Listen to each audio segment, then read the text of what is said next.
कुछ ताज़ा खबरें देखने के लिए UBN 08 से योगेश लोधा की रिपोर्ट। आदिवासियों की जमीन को मौके पर जाकर देखा, पीड़ित दलित आदिवासियों से मिले। पूर्व मुख्यमंत्री दिग्विजय सिंह ने दिया न्याय दिलाने का भरोसा। निर्दोष दिव्यांग लक्ष्मण सिंह से मिलकर जगनपुर स्थित आदिवासियों की जमीन को देखा, पीड़ितों से चर्चा की। कैंट पुलिस की संदिग्ध कार्यशैली के चलते आमजन का पुलिस और कानून पर से उठ रहा भरोसा। भूमाफियाओं के कहने पर ये सब कुछ हुआ, उन पर सख्त कार्यवाही होना चाहिए। दिग्गी गुना शहर में जैसे जैसे जमीनों की रेट बढ़ती जा रही है, वैसे वैसे दलित आदिवासियों की जमीन छीनने की कोशिशें भूमाफिया कॉलोनाइजरों के द्वारा की जा रही हैं, जो देखा सो दिखाया। हमारे पास कुछ व्यवस्था नहीं है कि गिराजी करवा सकें, गोल दवाई लाने के लिए पैसे नहीं हमारे पास। हमारी कर रही साहब, हमने आंदोलन किया, दोनों भाइयों के लिए मारा, पुलिस ने उठा के देखा।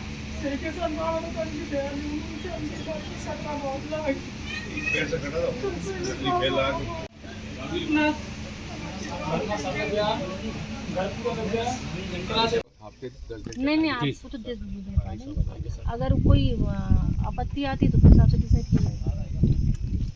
ये इनकी जमीन ऋषभ जी को कोई अपना अच्छा रेवेन्यू का वकील कौन है जो इस सब बातों में ये वीरू को नहीं वीरू ठीक है, वीरू भी ठीक है। में ये जमीन आ चुकी है।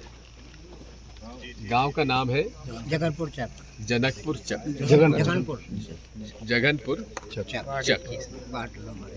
Ward number 21। चूँकि अब ज़मीनों की कीमत बढ़ती जा रही है, उसमें भू माफिया के लोग इन आदिवासी अनुसूचित जाति के लोगों को भड़काकर बहकाकर और इन्हें परेशान कर रहे हैं, इनकी ज़मीन पे कब्जा कर रहे हैं। ये वो लोग हैं जिनको कि लोग बाग पूरे तरीके से झूठ और फरेब में फंसाकर इनसे लिखा पढ़ी करा लेते हैं, जिसका कि कोई विधि और वैधानिक अस्तित्व नहीं है। जवाहर सिंह सहरिया, उनके ये बच्चे हैं। जवाहर सिंह सहरिया बड़े अच्छे एक कारीगर थे, जिन्होंने बालाजी की भी सीढ़ियों का निर्माण काम किया था। हमारे रावगढ़ में भी उन्होंने काम किया है। तो अब ये लोग जो हैं, इनको भूदान के पट्टे मिले थे और वो ज़मीन आज कीमती ज़मीन हो गई है। हमें इस बात का दुख है कि इन्होंने जब शिकायत की, और रामवीर इनका पार्षद है, ये कलेक्टर साहब के पास गए कि साहब इनसे झूठा इन्होंने वो करा लिया है, इन पर कार्रवाई करिए। इन पर कार्रवाई करने के बजाय उन पर कार्रवाई करने के बजाय, इनके आवेदन पर कार्रवाई करने के बजाय इन्हीं को जेल भेज दिया, और यहाँ तक कि इसको भी एक दिन जेल भेज दिया। इन्हीं को FIR कटवा दी। कितने महीना, 1.5 महीने कितने जेल में रहे? 45 दिन रहे। 45 दिन लक्ष्मण दादा रहे, 14 दिन में रहे। 14 दिन ये जेल में रहे, 7 दिन ये जेल में रही, 7 दिन ये जेल में रही, और लक्ष्मण रहा 45 दिन। और तो 7 बजे महिला दिवस के दिन, और महिला दिवस के दिन इनको एक आदिवासी महिला को उठा के ले गए।